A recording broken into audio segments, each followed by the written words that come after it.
Good morning guys. बहुत से students की वजह से जो अभी अभी नवंबर 20 में एग्ज़ाम अपीयर करके आए हैं, आप में से कुछ ऑप्ट आउट कर चुके हैं, कुछ एग्ज़ाम कंप्लीट कर चुके हैं but still are in dilemma कि दोबारा तैयारी की जाए कि ना की जाए। हमारा एग्ज़ाम जो एसएफएम का था खासकर, वो बहुत ज़्यादा अजीब और टफ पेपर आया था, जो कि सब टीचर्स फैकल्टीज़ पूरे ऑल इंडिया लेवल पर हमारे पास जो हैं उनके reviews are available on YouTube also.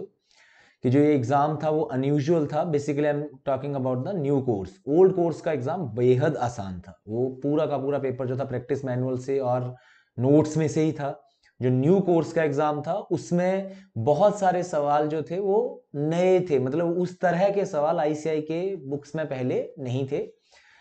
तो इस पर्टिकुलर 2 या 3 स्मॉल स्मॉल वीडियोस के रूप में मैं आपको उस कंप्लीट पेपर में जो सारे सवाल थे उनको आंसर्स के साथ आपको बताऊंगा लॉजिकली करके, ताकि आप अगर ऑप्ट आउट कर चुके हो तो आपका डिसीजन वो सही था या नहीं था, और दोबारा अगर वैसा सवाल आ जाए तो आप ट्राई कर सको।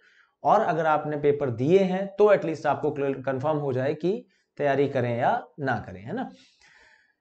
अब ये जो एग्ज़ाम था, मेरा नाम अभिषेक एस चौहान है और अब मैं आप लोगों के साथ एक एक करके उस पेपर के मैक्सिमम पॉइंट्स को डिस्कस करने वाला, मैक्सिमम क्वेश्चंस को हम लोग मिलकर सॉल्व करने वाले हैं इन शॉर्ट, है ना। तो इसलिए थोड़ी ये वीडियोस लंबी हो सकती हैं बट आप लोगों के लिए बहुत हेल्पफुल होंगी, क्योंकि उस तरह का क्वेश्चन, उस तरह का पॉइंट दोबारा भी आ सकता है। एग्ज़ाम में बहुत सारी मिस्टेक्स भी थी, गलतियां भी थी, ठीक है, और उनको भी हम लोग एक बार के लिए डिस्कस करेंगे और फिर आगे हम लोग चल सकते हैं और हम लोग अपने इस एग्जाम के क्वेश्चंस को इवेल्युएट भी कर पाएंगे और उसके बेस पर हम अपने मार्क्स भी इवेल्युएट कर सकते हैं कि हमने कितना स्कोर करे हैं। जहां पे कुछ एम्बिग्युइटी होगी वहां पे भी हम लोग डिस्कस कर लेंगे। सो बिना किसी टाइम वेस्टेज के चलो अब फटाफट से शुरू करते हैं एक एक सवाल के साथ। कुछ क्वेश्चंस बेहद आसान भी थे, 8-8 नंबर में ऐसे सवाल पूछे हुए थे उन्होंने जिनका कोई 8 नंबर का वेटेज नहीं बनती। और कुछ सवाल जो थे वो वैसे सवाल आपको नॉर्मली बुक्स में, प्रैक्टिस मैनुअल्स में मिल जाएंगे, पर एग्जाम हॉल में 3 घंटे में मे बी आप में से बहुत सारे लोगों ने घर आके वो सवाल सॉल्व कर लिए होंगे जब ठंडे दिमाग से सोचा होगा। पर जब 1.5 साल के बाद या 1 साल के बाद मोरलेस एग्जाम हुए, पहले हो ही नहीं रहे थे, कई बार होने लगे, कई बार हटे, और उसके बाद जब ऐसा पेपर आए तो उन 3 घंटों में तो अप्लाई करने के हिसाब से आई मस्ट ऑल्सो एडमिट कि ये पेपर जो था वो बहुत अच्छा पेपर था। हाँ, maximum questions were based on common sense या बड़ा लॉजिकल सा पेपर था, वो भी अब आपको धीरे धीरे समझ में आएगा। तो टाइम वेस्ट करे बगैर जल्दी से शुरू करते हैं आज के इस पेपर की डिस्कशन।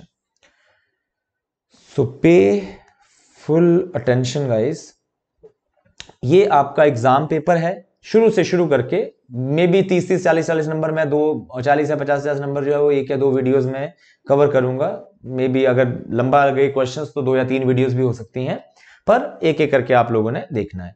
अब पहला जो ये सवाल था आपके पास, इस फर्स्ट क्वेश्चन में ये कहता है कि कंपनी है, 8 नंबर में जो ये सवाल आया था इसमें अगर जो मिस्टेक थी एक वो ना हो तो ये सवाल कुछ भी नहीं है ना। अभी जल्दी से हम लोग करेंगे। कहता है Z limited has made purchases worth ₹80,000 on 1 May 2020 for which it had to make a payment on 1 November 2020। तो आप काउंट कर लीजिए, मई, जून, जुलाई, अगस्त, सितंबर, अक्टूबर, 1 नवंबर है तो 6 महीने बाद पेमेंट करनी है $80,000 की। The present exchange rate is, अब अगर आप ध्यान से देखें तो ये रेट जो है वो एसोसिएशन ऑफ केमिस्ट इंटरनेशनल या इंटरनेशनल स्टैंडर्ड्स के अकॉर्डिंगली रेट्स लिखे गए हैं। तो इनको नॉर्मली हमें क्रॉस मल्टीप्लाई करके रीड करना पड़ता है। तो अगर मैं उस तरीके से रीड करूं तो INR/USD अगर लिखा हुआ है तो it should be ₹1 is equal to this many dollars और दिस मेनी डॉलर्स, पर ये रेट गलत लिखा हुआ है। और इसी पेपर में दिक्कत ये है कि इसी एग्जाम पेपर में 3 जगह एसीआई वाले रेट्स का इस्तेमाल किया गया है। उसमें से एक जगह बिल्कुल ठीक लिखे हुए हैं जैसे पढ़ा जाना चाहिए, 2 जगह जो है वो उल्टे लिखे हुए, गलत लिखे हुए, ठीक है। तो अब कुछ कर नहीं सकते इस चीज के लिए, ऐसी ऐसी चीजों के लिए आईसीआई फेमस भी है। गलतियां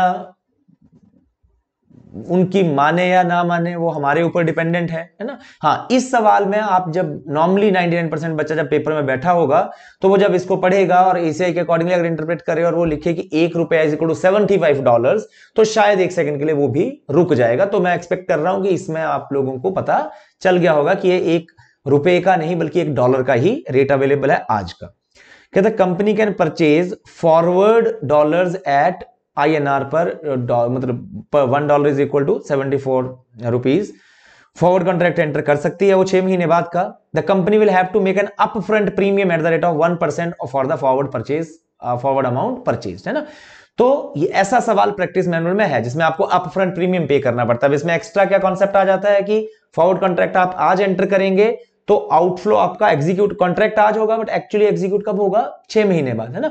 तो बाकी आउटफ्लो तो आपका 6 महीने बाद होगा, बट अपफ्रंटली अगर प्रीमियम पे करना पड़ेगा उतने अमाउंट का तो एक आउटफ्लो आज होगा, बाकी 6 महीने बाद। तो इनको कंपैरिजन कभी भी लाइफ में हमने करना होता है डिसीजन मेकिंग के लिए, तो it should be always of the same date. और इसलिए अगर हमारा प्रीमियम जो है वो आज पे होगा तो भी हम लोग ये मान के चलेंगे कि वो पैसे हमारे पास नहीं है। और अगर वो पैसा हमारे पास नहीं है तो ऑब्वियसली उतने अमाउंट का हमें क्या लेना पड़ जाएगा? लोन लेना पड़ जाएगा, है ना। तो 6 महीने का हम लोग उस अमाउंट के ऊपर जो प्रीमियम का अमाउंट है उसके ऊपर ब्याज भी कैलकुलेट कर लेंगे, कोई ज्यादा दिक्कत नहीं है। उसके बाद आया जो कॉस्ट ऑफ फंड्स आपको दी हुई 10%, और एक तो ऑल्टरनेटिव आ गया कि हम लोग फॉरवर्ड कॉन्ट्रैक्ट एंटर कर लें तो आउटफ्लो आ जाएगा। सेकंड, वो बोलता है कि company can has its position on the following expected rate of $US in the foreign exchange market. तो वो अगर ना हेज करे तो वो उस दिन के रेट पे कॉन्ट्रैक्ट कर सकता है, और सॉरी उस दिन के रेट पे एग्जीक्यूट कर सकता है इस परचेजिंग को। उसके लिए रेट दी और उनकी प्रोबेबिलिटी दी हुई है। तो क्या बेस्ड ऑन प्रोबेबिलिटी हम एक्सपेक्टेड रेट निकाल सकते हैं? Hopefully yes. तो एक ट्रांजैक्शन हमारे पास फॉरवर्ड कॉन्ट्रैक्ट के अकॉर्डिंग लिया जाएगा, एक इस रेट के अकॉर्डिंग लिया जाएगा, क्वेश्चन खत्म हो गया। तो इस सवाल में मैं नहीं मानता कि ये सवाल 8 नंबर का था। हाँ, अगर ये सवाल में लिखने की गलती ना की हो, पर क्योंकि डॉलर और रुपए का कॉन्सेप्ट था तो जनरली ₹1 में $75 99% बच्चों को स्ट्राइक मैं मान के चल रहा हूं कि कर गया होगा कि ये सवाल में ही गलती है। हाँ, एसीआई के रेट 3 अलग जगह यूज्ड हैं, उनमें से एक जगह ठीक है, 2 जगह गलत है। तो कुछ नहीं बोल सकते कि क्या इसे आपसे चाहता क्या है आखिर वो, ये कुछ नहीं बोला जा सकता। बट इस सवाल का हम लोग फटाफट से जवाब ढूंढ लेते हैं। तो मेरे पास अगर मैं इसमें ढूंढूं, पहला ऑल्टरनेटिव मेरे पास है कि if forward cover is taken, ठीक है। तो अगर फॉरवर्ड कवर हम लोग लेते हैं तो उस सिचुएशन में $1 का मुझे जो रेट ऑफर्ड है वो है 74, ठीक है। तो हम 3 गोल्डन रूल्स नॉर्मली लगाते हैं। कमोडिटी है हमारे पास, कन्वर्ट करने के लिए $80,000, $1 का रेट पता है, तो टोटल आउटफ्लो हमारे पास हुआ ₹59,20,000, ठीक है। और इसके ऊपर मुझे प्रीमियम कितना पे करना पड़ेगा इस अमाउंट के ऊपर? 1%, दैट इज 59,200, 59,200। पर ये प्रीमियम जो है वो 59,200 आज जाएगा अपफ्रंटली, जबकि 59,20,000 रुपीज जो है वो 6 महीने बाद जाएंगे। तो इसको भी हमें सेम डेट का लाना पड़ेगा और eight the rate of 10% for 5 months calculate करना पड़ेगा, सॉरी 6 मंथ्स कैलकुलेट करना पड़ेगा।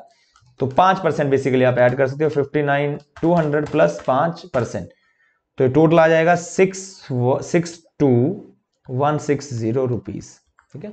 तो total outflow under forward contract हो गया 59,82,160। और सेकेंड ऑल्टरनेटिव है कि हम ना कॉन्ट्रैक्ट करें तो देन एक्सपेक्टेड रेट आपके पास आएगा। कैसे आएगा सर? रेट है मेरे पास 77, 71, 79, 74 रेट थे जो इस सवाल में गिवन है। आपके पास एग्जाम पेपर होगा, आप उसको सामने रख के इसको सॉल्व कर सकते हो। प्रोबेबिलिटी है 0.15 आई गेस, 15.25.20.40 ऐड करेंगे, मल्टीप्लाई करेंगे सॉरी, तो यू विल गेट 74.70। तो $1 का रेट आपको लग रहा है कि उस दिन तक एक्सपेक्टेड ये है, आपके पास आप लोगों ने $80,000 खरीदने हैं, तो उस सिचुएशन में 74.70 इंटू 80,000 अगर आप ये करेंगे तो इट विल बी ₹57,76,000। तो यहां पे आपका ये सवाल जो है वो कंप्लीट हो जाता है। 8 नंबर आपको इतना करने के मिल जाएंगे, ठीक है। पर ये है कि हाँ, सवाल में गलती है, एक्सेप्टेड है ये चीज, पर इंस्टीट्यूट क्या चाहता है कुछ बोला नहीं जा सकता। हाँ, करेक्ट आंसर, फाइनल आंसर आपको देना पड़ेगा कि दो में से ऑप्शन पूछेगा तो एक में आउटफ्लो हो रहा है 59,82,000, एक में आउटफ्लो हो रहा है 59,76,000, तो obviously we should wait for it, we should not enter the forward contract. ये इसके लिए एक बहुत बड़ी नो है हमारे पास। इसी के साथ में जो सेकंड क्वेश्चन था, जो पहले पार्ट में इसमें क्वेश्चन पूछे हुए थे उन्होंने, वो कोई ज्यादा मुश्किल नहीं थे। Second question again basic question of binomial tree, ठीक है, जो आप लोग कई बार करते हो अपनी क्लासेस में भी, नॉर्मली भी। हाँ, ये सवाल जब मैं अब सॉल्व करने वाला हूं तो जिन भी स्टूडेंट्स ने, अगर मान लो वो देख रहे हैं और उन्होंने मेरे पास क्लास नहीं लगाई है, तो उनको ये सॉल्यूशन थोड़ा उतने आराम से समझ नहीं आएगा, क्योंकि उन्होंने ये सॉल्यूशन फॉर्मूला अप्रोच से किया होता है। हाँ, जिन बच्चों ने क्लास लगाई है वो इस सवाल को 2 मिनट में कर पाएंगे, पर अगर आपने फॉर्मूला अप्रोच भी फॉलो की है, चाहे मेरे वाले तरीके से भी किया है, दोनों ही केसेस में आपका आंसर अप्रोक्सीमेटली सेम आने चाहिए, ठीक है। अगर आंसर सेम नहीं आते हैं तो प्रॉब्लम है ना। तो नॉर्मली आंसर अप्रोक्सीमेटली आप चेक कर लीजिएगा अपने पास, आप अपने फॉर्मूला से कर सकते हैं। इस सवाल में मुझे नहीं लगता कि मुझे कुछ ज्यादा कराने की जरूरत है, पर फिर भी मैं एक बार के लिए आप लोगों के लिए क्विक बेसिस पर इस सवाल को लिख रहा हूं। तो चलो अब इस सवाल को सॉल्व करते हैं हमारे पास जल्दी से। और ये मैंने आप लोगों के लिए ड्रॉ किया है, मेरे पास ये दिया हुआ है डाटा क्वेश्चन में ही। 100, 108, 95 मतलब प्लस 8% से हो रहा है ये, और माइनस 5% से हो रहा है। अगर आप यहां चेक करेंगे तो यहां पे भी 8% है, माइनस 5%, प्लस 8% एंड माइनस 5%, है ना। और 2 साल का गैप है, ईयर 0, ईयर 1 और ईयर 2। जो एक्सरसाइज प्राइस है वो 98 है, कॉल ऑप्शन है, और इंटरेस्टेड 5% दिया हुआ है, बट स्पेसिफिकली दिया हुआ क्वेश्चन में कि e raise to power RT की वैल्यू गिवन है। तो जनरली क्वेश्चन आपसे एक्सपेक्ट कर रहा है कि you should use continuous compounding, है ना। तो जहां पे भी हम 1 divided by 1 plus r raise to power n लिखते थे, 1 plus r raise to power n is going to be replaced by e raise to power RT, है ना। तो नॉर्मली तो हम लोग क्या करते हैं, पहले अलग अलग प्राइसेस के ऊपर वैल्यू ऑफ ऑप्शंस निकाल लेते हैं। तो यहां पे जब हम कैलकुलेट करेंगे तो इट विल बी 18.64, यहां इट विल बी 4.60, यहां इट विल बी 4.60, यहां इट विल बी 0, करेक्ट। अब इसके बाद दिक्कत आती है कि हमसे जो वैल्यू ऑफ ऑप्शन पूछी हुई है, अगर आप इस क्वेश्चन को देखेंगे तो इस जगह को आप यहां पे, इसने 3 जगह पर आपसे वैल्यू ऑफ ऑप्शन पूछी हुई है, ठीक है। और मैं अगर यहां पे ड्रॉ कर दूं एक बार के लिए आप लोगों के लिए, वो क्या क्या पूछ रहा है आपसे, क्योंकि एक चीज और होती है कि आपको क्या था, इस चीज के नंबर नहीं है, उसने क्या पूछा उसके नंबर है। इसको इसने N1 नोड 1 बोला है, इसको इसने नोड 2 बोला है, और इसको इसने नोड 3 बोला है ना। तो हम लोग जब कैलकुलेट करते हैं तो हम भी इसी पॉइंट्स पे वैल्यू ऑफ ऑप्शंस निकालते हैं बाइनोमियल ट्री के अकॉर्डिंगली, है ना। पर सॉल्व कैसे करते थे, उसको करने के लिए हमें क्या दिक्कत आती थी कि हमारे पास प्रोबेबिलिटीज नहीं है। प्रोबेबिलिटी निकालने का जब हम रिस्क न्यूट्रलाइजेशन अप्रोच फॉलो करते हैं तो हम लोगों की रिस्क न्यूट्रलाइजेशन अप्रोच सिर्फ 2 प्राइजेस के ऊपर काम करती है। तो यहां पर मैं इसको क्या करता हूं, मैं 3 अलग अलग छोटे छोटे बॉक्सेस में बांट देता हूं। ये तरीका आपने डिटेल में क्लासेस में सीखा हुआ है। हाँ, अगर आपने फॉर्मूला अप्रोच से किसी ने करा हुआ है, मैंने पहले बता दिया था, तो अपने तरीके से कर लीजिए, आपका आंसर फाइनल जरूर मेरे साथ मैच होना चाहिए। तो अगर मैं इस बॉक्स नंबर 1 या इस बॉक्स नंबर 2 में से किसी को भी यूज करूं, and if I apply formula probability of high price is equal to spot price into 1 plus r minus lower price divide by high price minus lower price. तो spot prices in this case is 108 into e raised to power rt I'm using 1.05127 minus lower price is 102.60 and divide by high price is 116.64 minus 102.60. So if you'll solve it for me, 108 multiplied by 1.05127, 113.537 minus 102.1.60, 113.537 minus 102.60, you will get as 10 point divided by is equal to 10.937 divided by 116.64 minus 102.60, 14.04. So finally the probability of high price in this case will be 10.937. 937 divided by 14.04, approximately 7789 or 779 I should say is equal to 0.779. ठीक है, तो ये value होने की 18.64 होने के chances हैं 0.779. ठीक, तो अब मुझे एक एक बॉक्स करके सॉल्व करना है. तो अगर मैं फर्स्ट वाले बॉक्स को सॉल्व करता हूं तो मेरे पास वैल्यू ऑफ ऑप्शन क्या आ सकती है? सो मेरे पास वैल्यू ऑफ ऑप्शन क्या आ सकती है? मेरे पास वैल्यू ऑफ ऑप्शन क्या आ सकती है? या तो 18.64 या 4.60. और इसके होने की प्रोबेबिलिटी क्या है? इसके होने की प्रोबेबिलिटी है 0.779 और -1 कर दीजिए 0.221. तो अगर आप एक्सपेक्टेड वैल्यू ऑफ ऑप्शन निकालेंगे इस सिर्फ एक बॉक्स को कॉन्सेंट्रेट करके, तो मेरे पास आएगी 18.64 into 0.779 is equal to 14.521 you can write, and then 4.6 into 0.221 is equal to 1.0166 plus 14.521 is equal to 15.5376. ठीक है, तो यहां पे मेरे पास अगर मैं इस डायग्राम के अकॉर्डिंगली करूं तो यहां पे मेरे पास जो वैल्यू ऑफ ऑप्शन आई वो आई 15.5376. but this was not desired by examiner. he wants you to calculate the value of option at this point, that is 108. तो फिर मुझे इसको क्या करना पड़ेगा एक साल के लिए डिस्काउंट. तो मुझे यहां की वैल्यू ऑफ ऑप्शन आ जाएगी. तो डिस्काउंट करने के लिए अब normally 1 plus R raise to R N करते हो, यहां पे e raise to R R T की वैल्यू लिखनी पड़ेगी 1.05127. ये मैंने यहां पे आप लोगों के लिए लिख दी हुई है जो एग्जाम में क्वेश्चन में दे रखी है उसने. ठीक है, divide by 1.05127 is equal to 14.78. तो ये आपका पहला आंसर है इस सवाल का कि यहां पर वैल्यू ऑफ ऑप्शन क्या है 14.78. ठीक है, दूसरे अब इसको सॉल्व करते हैं सिमिलर वे में. तो अब मैं लिख नहीं रहा, सेम लिख रहा हूं 4.60 हो सकती है वैल्यू ऑफ ऑप्शन या 0. इसके चांसेस 779, इसके चांसेस हैं 221. तो एक्सपेक्टेड वैल्यू ऑफ ऑप्शन क्या आई 4.6 डिवाइड बाई मल्टीप्लाइड 0.779 3.5834 और ये 0. तो एक्सपेक्टेड वैल्यू ऑफ ऑप्शन हुई 3.5834. 3.5834. अगेन मुझे यहां की वैल्यू नहीं चाहिए, एक साल पहले की चाहिए. तो divide by 1.05127 is equal to यहां पे जो सेकेंड आंसर है वो है 3.41 अप्रोक्सीमेटली 3.41 अप्रोक्सीमेटली.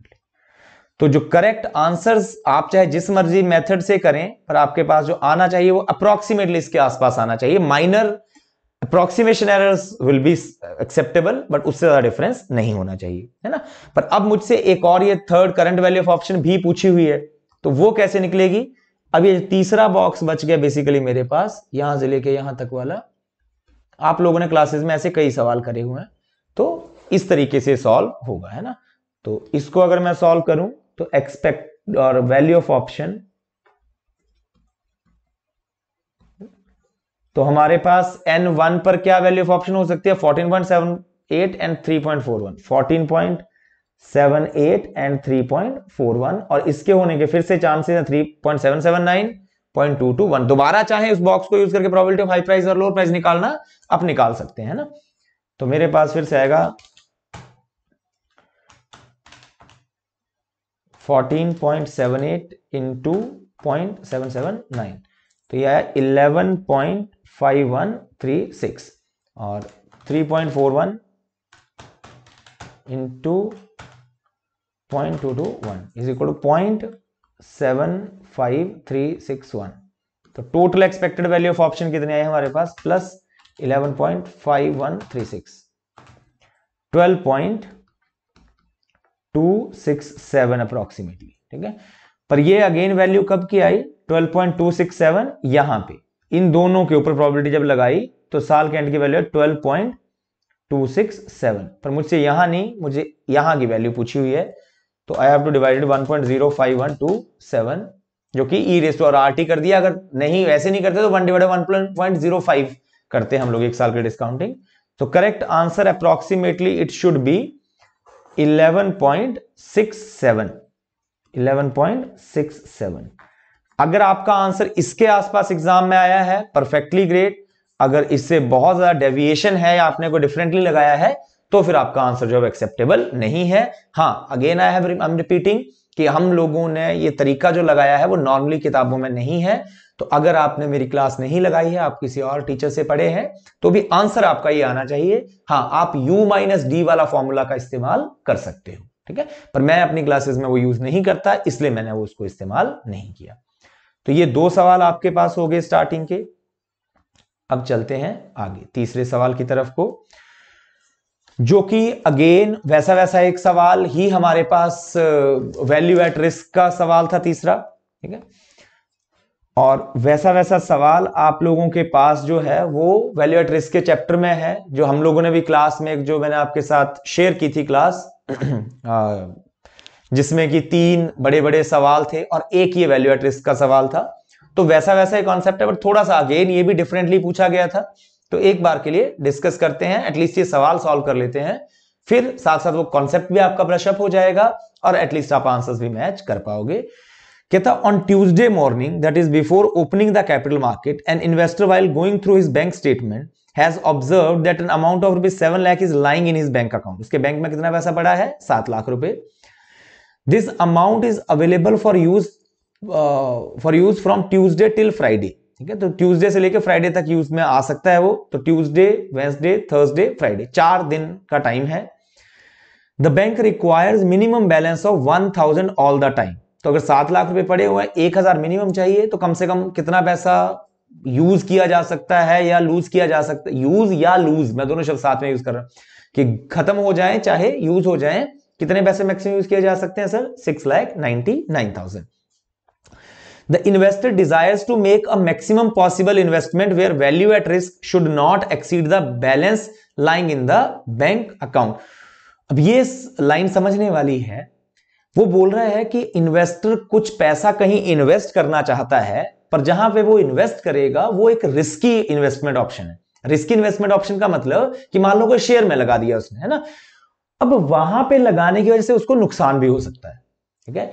अब नुकसान जितना हो सकता है, वो कहता है कितना नुकसान हो सकता है, जिससे कि वो बैंक में जितना पैसा यूज कर सकता है उससे ज्यादा नुकसान ना हो। तो अगर मैं आपसे पूछूं कि मैक्सिमम लॉस वो कितना बियर कर सकता है, तो answer would be 6,99,000। Common sense की बात है कि अगर 7 लाख रुपए टोटल है, 1,000 रुपए का मिनिमम बैलेंस रखना है, तो 6,99,000 रुपीज का वो क्या कर सकता है? नुकसान, यूज मैं बोलूं या लूज, दोनों में से एक काम वो कर सकता है, ठीक है।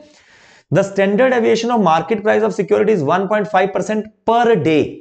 हमारे पास कितने दिन है? 4, और एक दिन की डेविएशन कितनी है? 1.5%। तो लूज कितना होता है सर पैसा? वो हमने उस एक सवाल में भी किया था। वो टोटल लॉस एक दिन का आता है, उसका छोटा सा फॉर्मूला होता है कि Z score multiplied by daily standard aviation. इतना एक दिन में हमारा पैसा, जहां हम इन्वेस्ट करेंगे उस पैसे को, या जहां कोई इन्वेस्टमेंट करेंगे उसमें 1.5% into Z score value on the confidence risk, और कॉन्फिडेंस लेवल हमारा कितना है? 99%। अब इस क्वेश्चन में भी गलती है। अगर आपको मैं दिखाऊंगा तो आप बोलेंगे कि सर ये क्या पेपर बनाया हुआ है इन्होंने। अब बच्चे पेपर में बैठ के तो कंफ्यूज होंगे ही। आप इसकी सीरीज ही देखिए, Z की वैल्यूज तो आपको दी हुई है उसने। हमने वहां पे एक सवाल में डिस्कस करा था कि Z की वैल्यू 99% पे 2.33 होती है। मैंने 2 आपको वहां पे डिस्कस करी, 95% और 99%, है ना। पर अगर आप यहां पे ध्यान दें, कंसंट्रेट करें इस Z वैल्यू 2.33 के ऊपर, ठीक है, तो मेरे पास 99% पे ये 9 अगर आप इस सीरीज को देखिए तो ये आ रहा है 9890, 9893, 9896, ठीक है।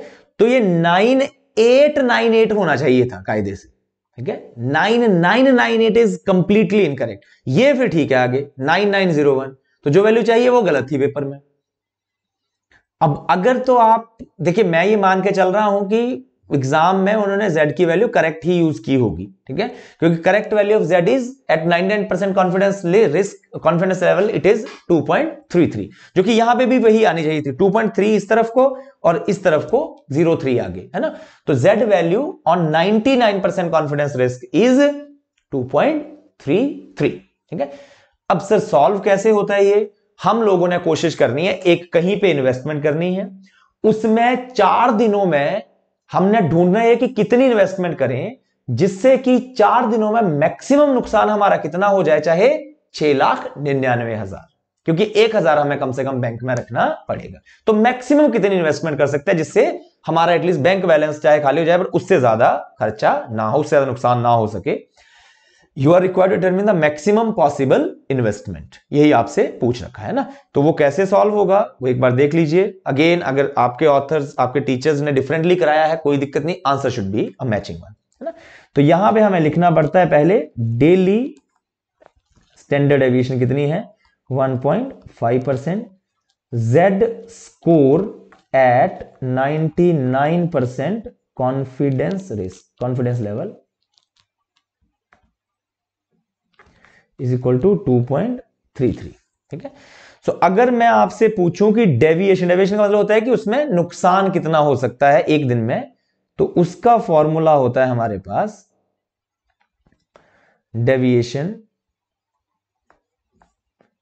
पर डे। डेविएशन पर डे कितनी हमारे पास हो सकती है 1.5% into Z score, that is 1.5 into 2.33, तो ये आ सकती है हमारे पास 3.495%। आपने एक बार कैलकुलेट करके देख लेना, मेरी कैलकुलेशंस प्लस माइनस हो भी सकती है ना।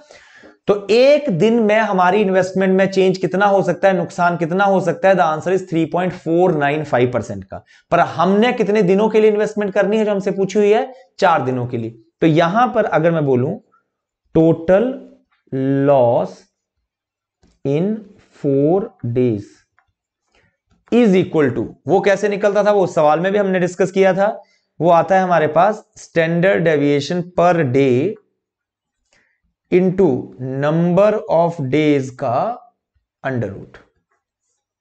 तो स्टैंडर्ड डेविएशन पर डे आएगी आपकी 3.495% इंटू, या लॉस पर डे लिख सकते हो चाहे आप इसको, लॉस पर डे इंटू डेज कितने हैं हमारे पास 4 का अंडर रूट 2, ठीक है। तो 3.495 इंटू 2 तो 6.99%।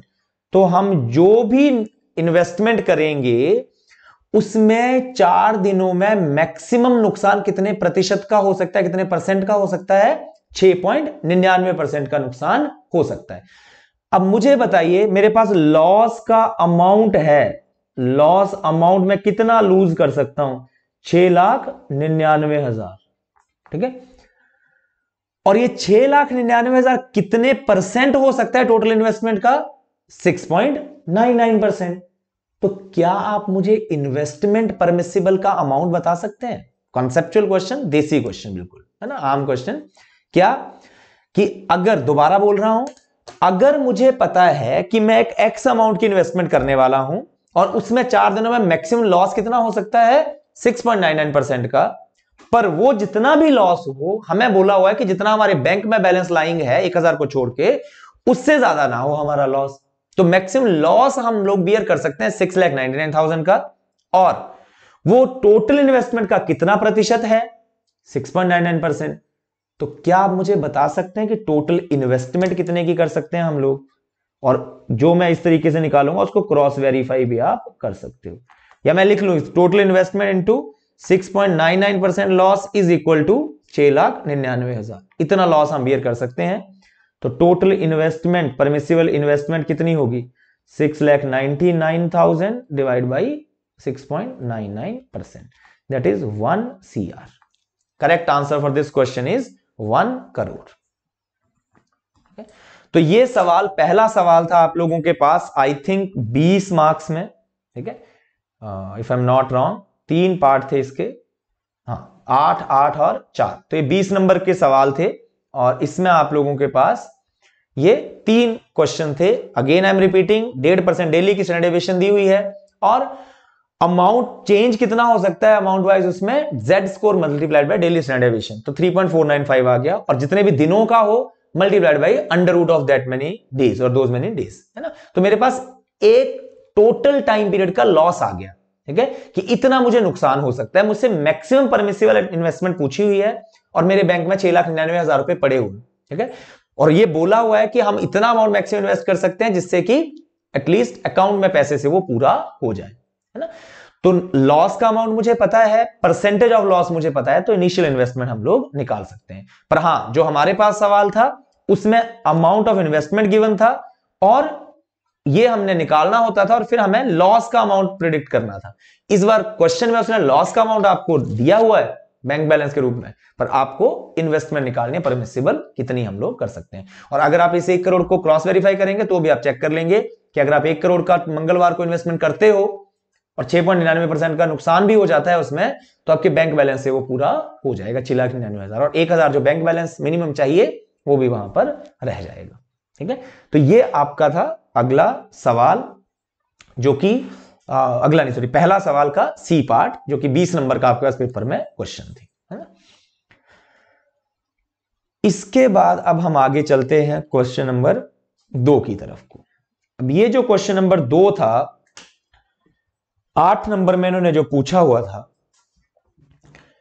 ये उन क्वेश्चंस की कैटेगरी में है जो हम लोग कई बार क्लासेस में बोलते हैं कि नया सवाल आएगा तो वहां पर बैठकर दिमाग लगाना पड़ेगा।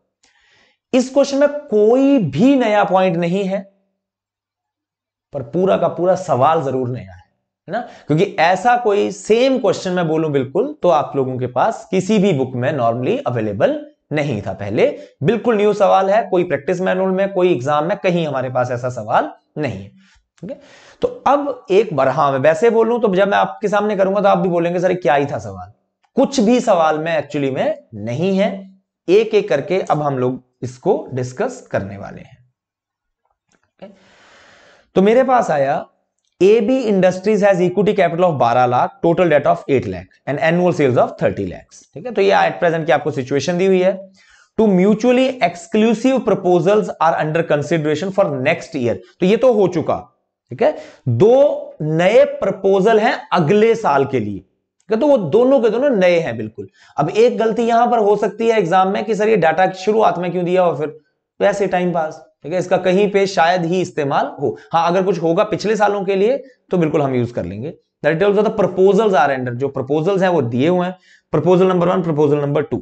अब सिर्फ इन सवालों में करना क्या पड़ता है, but I must admit also कि डायरेक्टली पेपर में बैठकर उन 3 घंटों में इतना दिमाग चला पाना उतना आसान नहीं होता।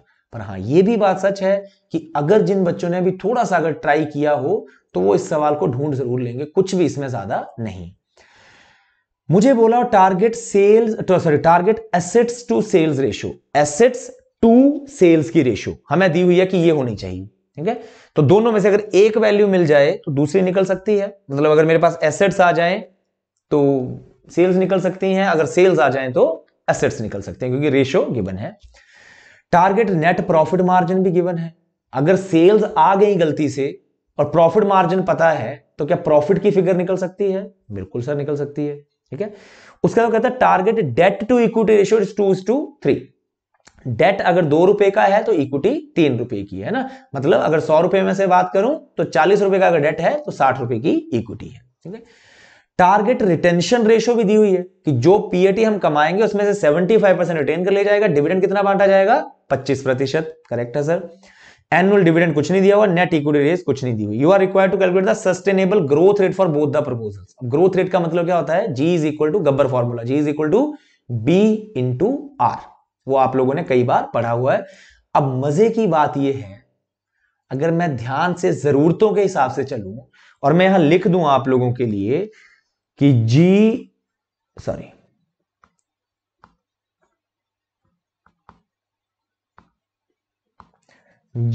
Is equal to B into R. मजे की बात है कि बी आपके पास ऑलरेडी गिवन है, क्वेश्चन है 75% गिवन, बिल्कुल है सर। अब आर चाहिए, R means return on equity, की इक्विटी के ऊपर कितने परसेंटेज रिटर्न कमाई जा रही है हमारे पास, है ना। अब इस सवाल में सर वो परसेंटेज रिटर्न कैसे निकालें हम लोग, ठीक है। वो सबसे बड़ा जो प्रॉब्लम है वो यहीं पे है कि how to calculate the percentage return in this case. ठीक है, तो अब मेरे साथ साथ आप लोगों ने देखना है कि जो डाटा गिवन है उसी से हम किस तरीके से निकाल सकते हैं। मुझे यह पता है कि डेट टू इक्विटी रेशियो जो है वो 2:3 है। तो अगर मैं बेसिक सी एक बैलेंस शीट बनाऊं, इसको थोड़ा स्पेस दे देते हैं, बेसिक सी एक बैलेंस शीट बनाऊं कि अगर 100 रुपए की मेरी एसेट्स हैं तो उसमें जो इक्विटी होगी वो 60 रुपए की होगी और डेट जो है वो मेरा 40 रुपए का होगा। ठीक है, कोई दिक्कत नहीं है सर, बिल्कुल ठीक किया आपने। अब अगर आपके पास एसेट्स 100 रुपए की हैं प्रोपोर्शनेटली, तो उसके ऊपर टोटल एसेट्स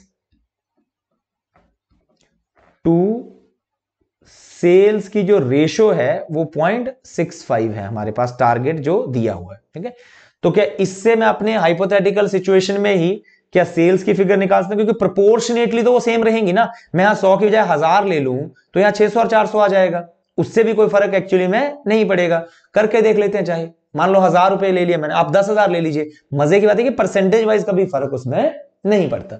तो अगर मैंने यहां पे किया तो total assets divide by 0.65 is equal to sales. तो अगर मैं बोलूं टोटल एसेट्स मेरी 1000 रुपए की हैं, डिवाइड बाय 0.65, तो सेल्स कितने की हुई? 1000 डिवाइड बाय 0.65, सेल हुई मेरी 1538 रुपए की, 1538.46। लाखों में होगा तो लाखों में लिख देंगे। ठीक है, अब अगर मेरे पास सेल्स आ गई और प्रॉफिट मार्जिन है तो क्या प्रॉफिट आ जाएगा मेरे पास? करेक्ट सर, 1538.46 इंटू 4%, कितना आ गया फिर मेरे पास? 1 इंटू 4%, 61.54 अप्रोक्सीमेटली। अगर आपके पास प्रॉफिट आ गया तो प्रॉफिट और प्रेफरेंस शेयर्स तो है नहीं, तो प्रॉफिट ही क्या है आपकी? Earnings available for equity share holders. और रिटर्न ऑन इक्विटी कैसे निकलेगी? रिटर्न का मतलब क्या होता है? पैसे मिले कितने माइनस पैसे लगाए कितने थे। तो कितने पैसे मिले इक्विटी वालों के लिए? 61.54, क्योंकि प्रेफरेंस तो है नहीं, डिवाइड बाई इक्विटी कितनी लगी हुई है हमारी? 600, डिवाइड बाई 600। मजे की बात है कि अगर आप 10.23% अप्रोक्सीमेटली, अगर आप यहां पे 10 और 6 और 4 भी ले लें, 3 और 2 भी ले लें, जो उसमें दी हुआ है 10,000 और 6,000 और 4,000 ले लें, तब भी ratio wise percentage of earning will be exactly same. पर हां, ये बात तो मानने वाली है कि पेपर में एकदम से दिमाग लगाना थोड़ा सा मुश्किल काम है। अब आप 2 मिनट में सॉल्व कर सकते हो। 10.23 अगर आप इसके साथ मल्टीप्लाई करेंगे तो इंटू 0.75 इंटू 100, तो आपके पास जो फाइनली ग्रोथ रेट पहला पार्ट हो गया 7.69%। आप किसी भी और तरीके से करेंगे, answer should be this much. अब इसमें जो ऊपर दिया हुआ डाटा है सर, उसका कोई इस्तेमाल हुआ ही नहीं, क्योंकि वो तो पिछले साल का डाटा है। हमें जो अगले साल की इंफॉर्मेशन है उसके अकॉर्डिंगली जो ग्रोथ रेट है हमारी पहले प्रपोजल की वो है 7.69%। करेक्ट। सेकेंड पार्ट आया, सेकेंड पार्ट उससे भी ज्यादा आसान है, पर हाँ आपके बेसिक्स स्ट्रांग होने चाहिए कि रिटेंशन का मतलब क्या है, ग्रोथ कैसे निकलेगी एंड ऑल। ठीक है, तो प्रपोजल नंबर 1 है मेरे पास, सॉरी प्रपोजल नंबर 2 है, उसमें target asset to sale ratio दिया 0.62। अगेन अगर एसेट्स आ गई या सेल्स आ गई दूसरी वैल्यू निकल सकती है। टारगेट नेट प्रॉफिट मार्जिन इस बार 5% दिया हुआ है। Target debt to equity ratio 4:1 दी है कि अगर मान लो 100 रुपए का अगर टोटल कैपिटल है या टोटल एसेट्स हैं, तो उसमें से एक हिस्सा जो है वो इक्विटी, या सॉरी 5 में से एक हिस्सा जो है वो इक्विटी है, या फिर 100 में से बोलूं तो 20 रुपए की इक्विटी है और 80 रुपए के डेट है। ठीक है, इस बार आपको रिटेंशन रेशियो नहीं दी।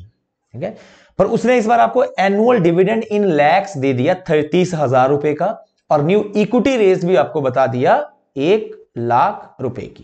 ठीक है, तो इक्विटी रेस कितनी बता दी आपको उसने? 1 लाख रुपए की। और इक्विटी टू डेट रेशियो कितनी है हमारी? 4:1। ठीक है, तो अब इस सवाल को हम लोगों ने सॉल्व करना है। जो इसका दूसरा पार्ट है वो अब एक बार ध्यान से देखिए। उसमें बोल रहा है कि आपके पास डिविडेंड और इक्विटी रेज्ड 1 लाख की है, तो इसको कैसे सॉल्व कर सकते हैं सर हम लोग? डायरेक्टली विद लॉजिक्स, कि अगर अगले प्रपोजल में पिछले साल का डाटा को इस्तेमाल करे बगैर अगर हम नए प्रपोजल की बात करें, तो उसमें अगर एक इक्विटी है, उसमें अगर एक इक्विटी है तो 4 डेट है। करेक्ट है, जो नया प्रपोजल है। और टोटल एसेट्स कितने की हो गई? 5 की होगी, ठीक है। अगर 5 की एसेट्स हैं, डिवाइड बाय 0.62 करूं तो मेरी सेल्स कितने की आएंगे फिर 5 डिवाइड बाई 0.62 इक्वल टू 8.0645, ठीक है। ये लाख में है सारी चीजें, ठीक है। तो अगर ये सेल्स आ गए, इसके ऊपर प्रॉफिट मार्जिन कितना है हमारा, प्रॉफिट मार्जिन जो टारगेट है हमारा वो है 5%। तो how much will be the PAT into 5%, it will be 40, exact amount अगर मैं लिखूं 40323, 40,323 रुपीज में, क्योंकि वो लाख में था, है ना। तो प्रॉफिट पीएटी मेरे पास आ गया 40,323। सवाल ने हमें खुद बताया कि उसमें से रुपीज इन लैक्स 30,000 का डिविडेंड बांट दिया, ठीक है। तो इसमें से ही तो आ गया पीएटी, इसके में से डिविडेंड कितना बांटा 30,000। तो रिटेंशन कितनी की हम लोगों ने 10,323। अगर परसेंटेज वाइज मैं आपसे पूछूं तो 10,323 डिवाइड बाई 40,323, जो टोटल कमाया था उसमें से कितना रिटेन करा, 10,323 divide by 40,323 is equal to 25.60%, 25.60% is the retention ratio, that is B. क्योंकि ग्रोथ निकालने तो बी निकल गया, अब आर चाहिए, आर फिर वैसे ही निकलेगा, आर इज इक्वल टू जितनी कमाई करी थी 40,323 डिवाइड बाई जो आपकी कैपिटल थी, अगर मैं उसके ऊपर बात करूं तो 1 लाख, तो कितना है 0.40.323 और 40.323%।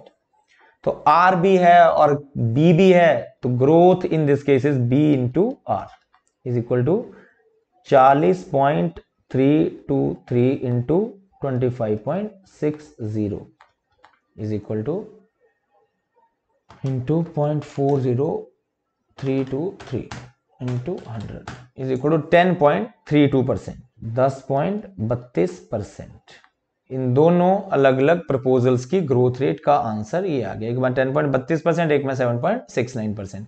अब इस क्वेश्चन का एक और ऑल्टरनेटिव आंसर भी हो सकता है, जिसमें कि इसने जो पिछले साल का डाटा है उसको जबरदस्ती बीच में यूज कर दिया हो, कि जैसे फॉर एग्जांपल अगर मैं प्रपोजल नंबर 2 की बात करूं तो यहां पे ये इक्विटी कैपिटल रेज जो है वो उसमें पुराने वाले में डालकर 12 लाख की या 13 लाख कैपिटल की हो, और उसके बाद फिर सारा क्वेश्चन जो है 13 लाख की कैपिटल करने के बाद उसके प्रोपोर्शनली हम लोगों ने डेट रेज कर दी हो, फिर 13 इंटू 4 52 लैक्स के, तो 65 लैक्स का हो गया हो। एंड वो ज्यादा एक्सेप्टेबल आंसर जो है वो नहीं है, क्योंकि वो पिछले साल का डाटा है।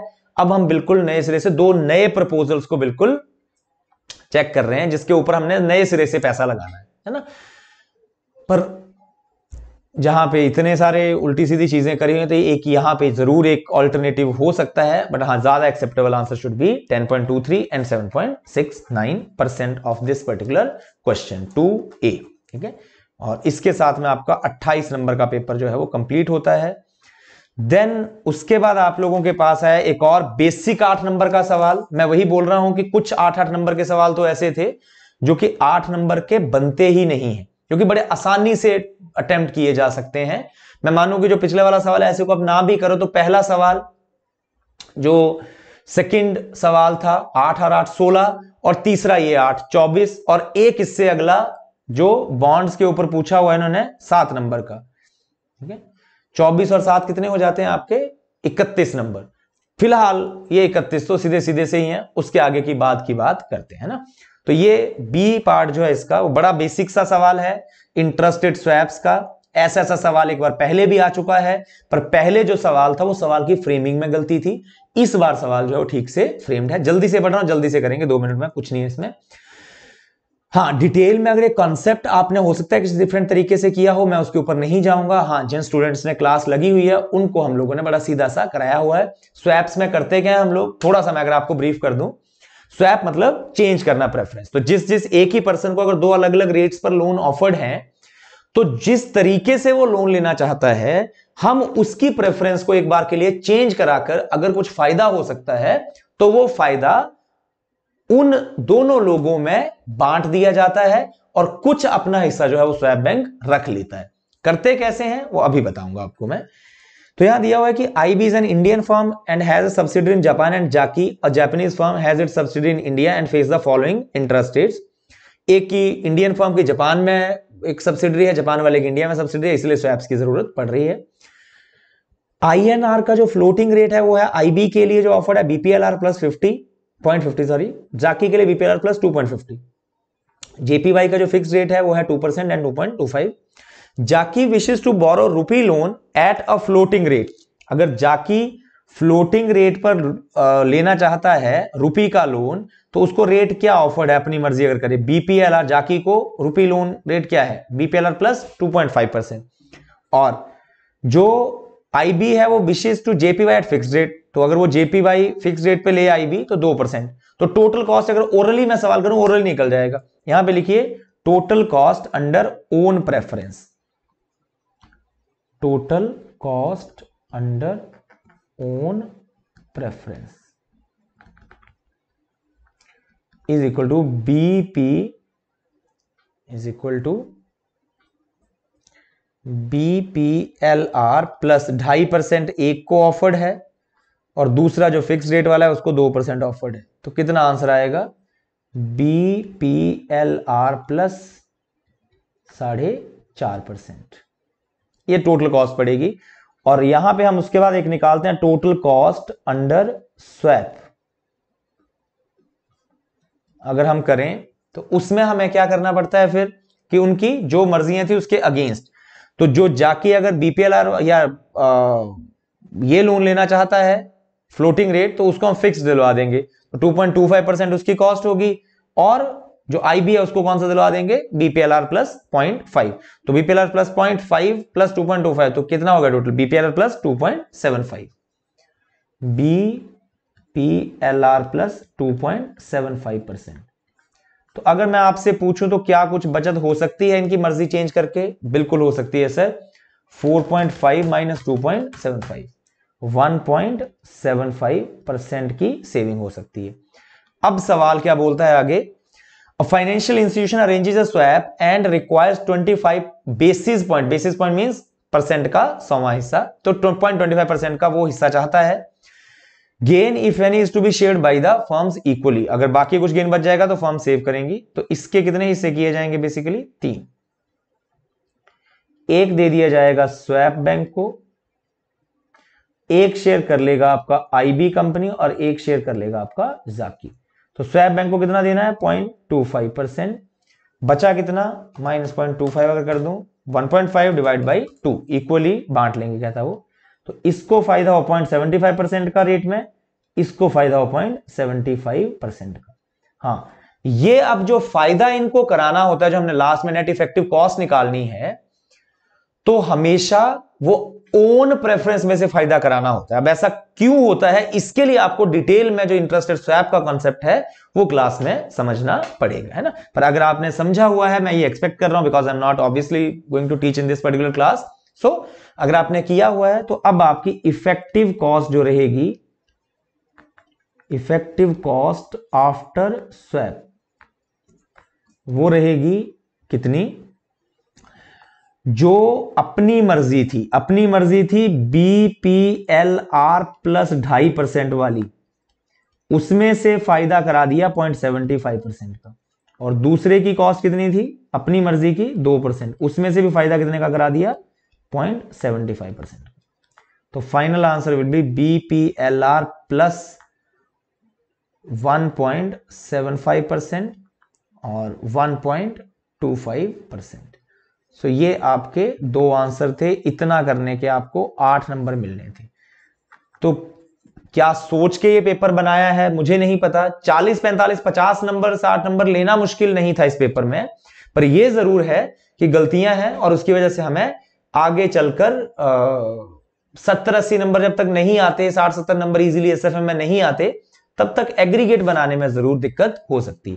पर हां, अगर आप शांति से पेपर में 3 घंटे अगर आपने लगाए होंगे तो 40, 50, 55 नंबर तो इजीली आ सकते हैं, क्योंकि ऐसे ऐसे सवाल भी 8 नंबर में हमारे पास आए हुए थे, है ना। अब इससे अगला एक सवाल जो मैं आपको कराने वाला हूं वो है आपका, इसके साथ में आपका पेपर जो है वो 20, 8, 28 और 8, 36 नंबर का पेपर यहां पर कंप्लीट हो जाता है। अगला थ्योरेटिकल क्वेश्चन है। नेक्स्ट आपके पास जो सवाल है 3A, 38 और 4, 42 नंबर का इनफैक्ट। और उसके बाद आपके पास 3A का जो क्वेश्चन है वो बेसिक सवाल था, पर उसमें सिर्फ एक पॉइंट नया था, वो था आपका कन्वेक्सिटी ऑफ द बॉन्ड। अब कन्वेक्सिटी ऑफ द बॉन्ड जो है वो उसका पीएम में कोई सवाल नहीं है। हाँ, थ्योरेटिकली उन्होंने फॉर्मूला जरूर लिखा हुआ है, ठीक है। तो जो फॉर्मूला लिखा हो उसी के अकॉर्डिंगली हम लोग जो है वो इसका आंसर अब निकाल वाले हैं, ठीक है। तो वो मैं आपको करा दूंगा। बट बाकी अगर मान लो 5 पार्ट थे तो 5 पार्ट्स में से 4 पार्ट बड़े आराम से किए जा सकते थे, और ये भी एग्जाम में था आपके पास 7 मार्क्स में, है ना। तो 5 से 6 नंबर इसमें भी आराम से लिए जा सकते थे। इसमें मुझे लगता नहीं कि कुछ ऐसा कराने की जरूरत है, पर फिर भी मैं आप लोगों को एक बार अमाउंट जरूर बता देता हूं, कन्वेक्सिटी जरूर करा दूंगा मैं। तो एक बार आप यहां से नोट कर लीजिएगा, मैं आपको आंसर बताता हूं इसका। ये इसका आंसर जो है वो मैं अब आपको दिखाने वाला हूं, क्योंकि अदरवाइज कैलकुलेशन में बहुत टाइम लग जाएगा। तो एक बार ध्यान से देख लीजिए, ये इसका आंसर है। हमारे पास ईयर 1 है, 2 है, 3 है, 4 है, 5 है, 5 साल का बॉन्ड है। कूपन रेट दिया हुआ है 8.5%, और जो आपके पास रिडम्पशन वैल्यू है वो 10,000 है, और 5 साल बाद रिडम्पशन है, कोई प्रीमियम पे रिडम्पशन नहीं है। तो क्या क्या कैश फ्लो होंगे? 850, 850, 850, 850, और लास्ट ईयर में 10,850 आउट ऑफ दिस बॉन्ड। और YTM that is discounted is given also at the rate of 10%। तो अगर आप इसको 10% पे डिस्काउंट करिए 1 साल, 2 साल, 3 साल, 4 साल के लिए, तो value of the bond that you are going to get is approximately near to this.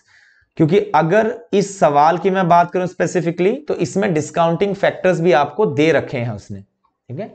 अगर आप ध्यान से देखेंगे तो डिस्काउंटिंग फैक्टर्स आपके पास 10% पर दे रखे हैं उसने, है ना। तो पेपर में आपने ये एग्जैक्ट यूज करने हैं। अगर एग्जैक्ट यूज करेंगे तो मेरे वाले आंसर और आपके वाले आंसर में माइनर 2-4 रुपए का फर्क हो सकता है, जो कि अप्रोक्सीमेशन का डिफरेंस होगा, ठीक है। क्योंकि मेरे पास ये एक्सेल में जब ये फॉर्मूला लगा है तो ऑब्वियसली ये लास्ट डिजिट तक इसने कैलकुलेट करे होंगे, है ना। उसके बाद आपसे सेकंड पार्ट में वो क्या पूछ देता है इस सवाल में, वो पूछता है आपसे मैकॉलेज ड्यूरेशन या ड्यूरेशन। मैकॉलेज ड्यूरेशन और duration of the bond same ही होता है। ड्यूरेशन ऑफ बॉन्ड निकालने के लिए हमें क्या करना पड़ता है, हमने कई सवालों में निकाली है कि जो प्रेजेंट वैल्यू है इनटू नंबर ऑफ ईयर्स, ठीक है। तो present value of number of years अगर आप करेंगे तो आपके पास ये वैल्यूज आती जाएंगी। इसका टोटल विल बी 40,100। ड्यूरेशन निकालने के लिए जो इसका टोटल है डिवाइड वैल्यू ऑफ बॉन्ड है, डिवाइड कर दें तो ड्यूरेशन आ जाती है, ठीक है। सेकंड आपसे उसके बाद एक पार्ट पूछा मॉडिफाइड ड्यूरेशन, या मॉडिफाइड ड्यूरेशन को हम लोग एक और नाम से जानते हैं, दैट इज कॉल्ड वोलेटिलिटी। तो कुछ आप में से स्टूडेंट्स के जो टीचर्स होंगे उन्होंने शायद शब्द जो है वो वोलेटिलिटी यूज किया होगा, कुछ टीचर्स ने शब्द जो है मॉडिफाइड ड्यूरेशन यूज किया होता है। निकलता कैसे है सर ये? इसका कोई नया फॉर्मूला नहीं है, जो duration divide by 1 plus YTM।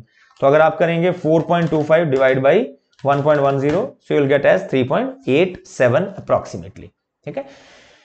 Duration आ गई। अब आता है हमारे पास जो इसके नेक्स्ट एक पार्ट है, 5th पार्ट, पहले वो कर लेंगे हम लोग, उसके बाद हम लोग जो 4th पार्ट इसका कन्वेक्सिटी का है वो कर लेंगे, है ना। कन्वेक्सिटी बाद में बता देता हूं, पहले 5th पार्ट देख लीजिए। वो पूछ रहा है आपसे कि expected market price if there is a decrease in the YTM by 200 basis points, कि अगर आपकी YTM 200 बेसिस पॉइंट से गिर जाए, 200 बेसिस पॉइंट मतलब 2% से गिर जाए, तो वैल्यू ऑफ द बॉन्ड में कितने का फर्क आएगा, ठीक है। और 2 तरीकों से पूछा, एक पूछा बाय मैकॉलेज ड्यूरेशन बेस्ड एस्टिमेट, और दूसरा पूछा इंट्रिंसिक वैल्यू मेथड। इसमें क्या फर्क है? कुछ नहीं। मैकॉलेज ड्यूरेशन में आप समझते हो कि जब आपके पास वोलेटिलिटी आती है उसको रीड करना हमने क्लास में सीखा होता है।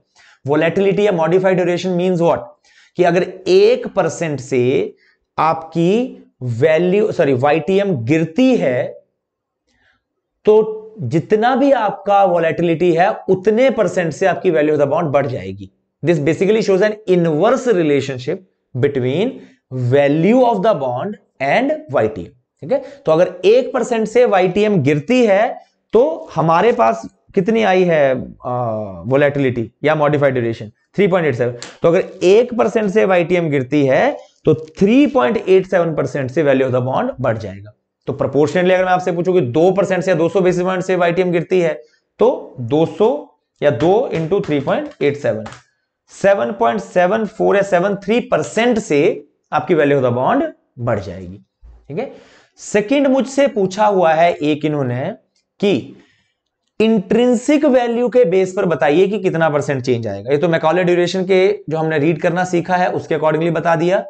अब आया कि इंट्रिंसिक वैल्यू में क्या करना पड़ेगा, हमें दोबारा से वैल्यू ऑफ द बॉन्ड निकाल लीजिए एट द रेट ऑफ 8%। मैं यहां फिर फॉर्मूला लगा रहा हूं, आपको कैलकुलेट करना पड़ेगा एग्जाम में। हाँ, बट जो फैक्टर उन्होंने दिए हुए हैं वो यूज करने हैं। ठीक है, तो मैं यहां पे लगा रहा हूं is equal to this divide by 1 plus 0.08 raise to power 1। तो ये आपके पास जो है वो finally value of the bond उस केस में आएगी।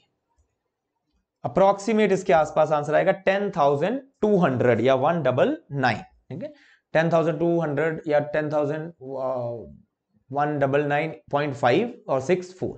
तो परसेंटेज चेंज के आप निकाल सकते हैं। अगर 10% पे था तो 9431 था। ठीक है, 8% पे हो गया वाईटीएम तो कितना परसेंट चेंज आया। तो चेंज मैं यहां निकाल रहा हूं, इन दोनों का difference is equal to this minus this. अगर परसेंटेज वाइज निकालना हो तो this divide by always on the base in bond value. तो अप्रोक्सीमेटली जो चेंज है आपके पास वो है 8.15% का। ठीक है, 8.15%। तो ये दो आंसर्स आपके पांचवें पार्ट के हैं कि अगर बेस्ड ऑन मैकॉले ड्यूरेशन बोलना हो तो चेंज होना चाहिए उसको 7.73% से, पर एक्चुअली में वो चेंज कितने से हो रहा है 8.15% से। ठीक है, अब लास्ट में हमारे पास जरूर एक पॉइंट आता है that is called convexity of the bond. वो कैसे कैलकुलेट की जाती है सर, वो आप लोगों को मैं नेक्स्ट जो हम लोगों का इसका पार्ट होगा, एक छोटा पार्ट, इतने सवाल हम लोगों ने कर लिए। इसके बाद नेक्स्ट पार्ट में आपके बाकी के सवालों के साथ मैं आपको 10-15 जो मे बी 1-1.5 आवर की जो वीडियो एक और बनेगी उसमें आपके बाकी के सारे क्वेश्चंस के जवाब मैं आपको दे दूंगा, है ना। तो यहां तक हम लोगों ने अप्रोक्सीमेटली पेपर के हिसाब से मैं बात करूं तो कवर किया। इसके बाद ये बॉन्ड वाला या डिविडेंड वाला क्वेश्चन है, बेसिक क्वेश्चन है पर डिफरेंटली पूछा गया था तो हम लोग सॉल्व करेंगे। पर यहां तक हमारा पेपर कंप्लीट होता है 7 + 4 11 8 19 8 27 और 20 27 और 20 हो जाता है 47 मार्क्स। तो अप्रोक्सीमेटली आधा पेपर हमारा हो गया है कन्वेक्सिटी सिखाकर। फिर बाकी का 53 मार्क्स का पेपर हम इसमें जो है वो नेक्स्ट वीडियो में या तो एक में या तो छोटी छोटी दो में, जो कि कल और परसों में आप लोगों को दे दूंगा, तो उसमें हम लोग जो है वो कवर करेंगे। ठीक है, तो अभी के लिए इतना ही। इन क्वेश्चंस को आप चेक कर लीजिए कि इनमें से आपने कितने ठीक किए हैं कितने नहीं। पेपर बिल्कुल नहीं बोला जाएगा कि आसान पेपर था, ठीक है, पर यह भी है कि हाँ, अगर हमने कामली पेपर को अटेम्प्ट किया हो, 3 घंटों को प्रॉपर्ली यूटिलाइज किया हो तो पास होना मुश्किल पेपर नहीं था।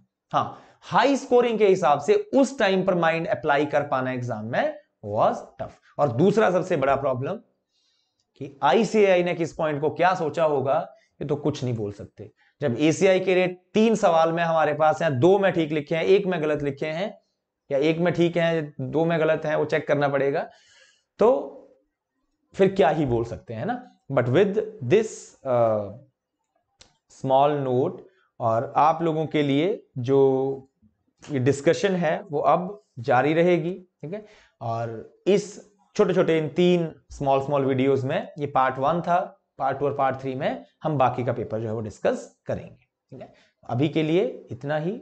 Have a good day, stay safe at your places, and for detailed discussion, or if you need any conceptual clarity on a particular topic or something, then you can contact on the number that was flashing on your screen. That's it for the day. Have a good day, guys.